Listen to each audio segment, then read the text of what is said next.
ओम नमो भगवते वासुदेवाय नमः। आप सभी का मेरे YouTube चैनल भक्ति सागर में पुनः स्वागत है। आज के अपने इस वीडियो में हम कार्तिक मास के 13वें अध्याय का महात्म्य सुनेंगे तथा साथ ही तुलसी माता की कहानी सुनेंगे व तुलसी माँ की आरती भी करेंगे। यदि आप मेरे चैनल पर नए आए हैं तथा आपने मेरे चैनल को सब्सक्राइब नहीं किया है तो आपसे विनम्र निवेदन है, कार्तिक मास की सभी कथा कहानियाँ सुनने के लिए व प्रतिदिन के महात्म्य सुनने के लिए कृपया मेरे चैनल को सब्सक्राइब अवश्य करें। वीडियो यदि पसंद आता है तो लाइक भी करें। कार्तिक कथा को सुनो, सभी सहज मन लाए, 13वां अध्याय लिखूं, श्री प्रभु शरण में आए। दोनों ओर से गदाओं, बाणों और शूलों आदि का भीषण प्रहार हुआ। दैत्यों के तीक्ष्ण प्रहारों से व्याकुल देवता इधर उधर भागने लगे।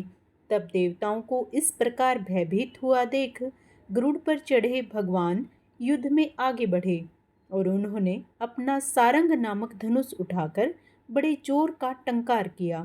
त्रिलोकी शाब्दिक हो गई। पल मात्र में भगवान ने हजारों दैत्यों के सिरों को काट गिराया।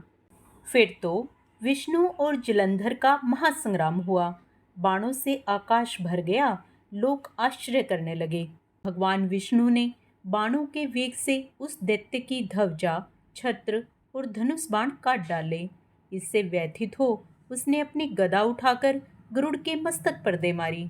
साथ ही क्रोध से उस दैत्य ने विष्णु जी की छाती में भी एक तीक्ष्ण बाण मारा। इसके उत्तर में विष्णु जी ने उसकी गदा काट दी और अपने सारंग धनुष पर बाण चढ़ाकर उसको बींधना आरंभ किया। इस पर जलंधर इन पर अपने पैने बाण बरसाने लगा। उसने विष्णु जी को कई पैने बाण मारकर वैष्णव धनुष को काट दिया। धनुष कट जाने पर भगवान ने गदा ग्रहण कर ली और शीघ्र ही जलंधर को खींच कर मारी, परंतु उस अग्निवत अमोघ गदा की मार से भी वह दैत्य कुछ भी चलायमान न हुआ। उसने एक अग्निमुख त्रिशूल उठाकर विष्णु पर छोड़ दिया। विष्णु जी ने शिव के चरणों का स्मरण कर नंदन नामक त्रिशूल से उसके त्रिशूल को छेद दिया। जलंधर ने झपटकर विष्णु जी की छाती पर एक जोर का मुष्टिक मारा। उसके उत्तर में भगवान विष्णु ने भी उसकी छाती पर अपनी एक मुष्टि का प्रहार किया। फिर दोनों घुटने टेक बाहुओं और मुष्टिकों से इतनी ही देर तक भगवान उसके साथ युद्ध करते रहे। तब सर्वश्रेष्ठ मायावी भगवान उस दैत्यराज से मेघवाणी में बोले, हे रण दुर्मद दैत्य श्रेष्ठ, तू धन्य है जो इस महायुद्ध में इन बड़े बड़े आयुधों से भी भयभीत न हुआ। तेरे इस युद्ध से मैं प्रसन्न हूँ। तू जो चाहे वर मांग। मायावी विष्णु की ऐसी वाणी सुनकर जलंधर ने कहा, हे भावुक, यदि आप मुझ पर प्रसन्न हैं तो यह वर दीजिए कि आप मेरी बहन तथा अपने सारे कुटुंबियों सहित मेरे घर पर निवास करें। नारद जी बोले, उसके ऐसे वचन सुनकर विष्णु जी को खेद तो हुआ, किंतु उसी क्षण देवेश ने तथास्तु कह दिया। अब विष्णु जी सब देवताओं के साथ जलंधरपुर में जाकर निवास करने लगे। जलंधर अपनी बहन लक्ष्मी और देवताओं सहित विष्णु को वहां पाकर बड़ा प्रसन्न हुआ। फिर तो देवताओं के पास जो भी रतन आदि थे सबको ले जलंधर पृथ्वी पर आया।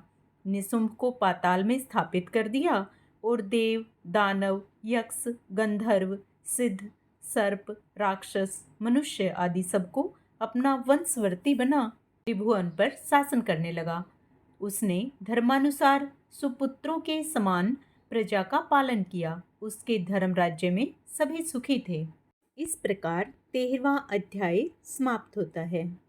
अब हम कार्तिक मास में सुने जाने वाली तुलसी माता की कहानी सुनेंगे। एक कन्या थी।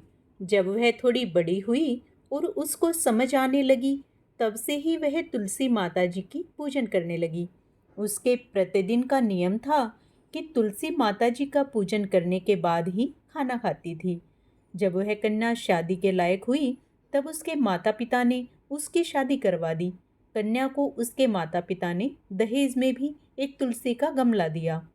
ससुराल में वह प्रतिदिन सवेरे उठते ही पूजा करती, फिर उसके बाद ही खाना खाने बैठती थी। उसकी 2 जेठानियाँ थीं, वो दोनों उसका मजाक उड़ाती थी कि बड़ी नियम धर्म वाली बनती है। उन दोनों को उससे बहुत ईर्ष्या होती थी, इसलिए वो दोनों तुलसी जी का गमला ही छुपा देती। वह कन्या बड़ी मुश्किल से गमला ढूंढ कर लाती, अच्छे से पूजा करती और फिर खाना खाती। वह गमला ढूंढ कर लाती तो एक दिन तो उसकी जेठानियों ने गमले को दूर ही फेंक दिया। कन्या ने खूब ढूंढा पर उसे गमला नहीं मिला। वह बहुत ही परेशान हो गई। उस दिन तो उसने खाना भी नहीं खाया। उसका नियम जो था तुलसी पूजा के बाद खाना खाने का। उस कन्या की सच्ची भक्ति देखकर तुलसी माता उससे बहुत प्रसन्न हो गई और उसके कमरे में तुलसी माता का गमला प्रकट हो गया। अगले दिन सुबह जब वह उठी तो क्या देखती है कि उसकी खाट के चारों कोनों पर तुलसी माता का गमला आ गया है। यह देखकर वह तो बहुत प्रसन्न हो गई कि अब मेरी तुलसी माता को कोई चुरा नहीं सकेगा। पूजन करने के लिए भी कहीं और जाना नहीं पड़ेगा और कोई मेरी तुलसी माता को फेंक भी नहीं सकेगा। वह तो जल्दी से उठकर स्नान करती है और तुलसी माता की पूजन कर लेती है। जब वह खाना खाने बैठी तो उसकी जेठानियाँ मजाक करने लगी कि लो, देवरानी का नियम धर्म पूरा हो गया। उससे पूछती हैं कि तुलसी जी की पूजा कर ली क्या? देवरानी धीरे से बोलती है, हाँ कर ली। जेठानियाँ बोलती हैं, कहाँ से कर ली पूजा? गमला तो हमने फेंक दिया था। देवरानी कहती है कि देख लो, मेरे कमरे में खाट पर तुलसी जी उग गई हैं।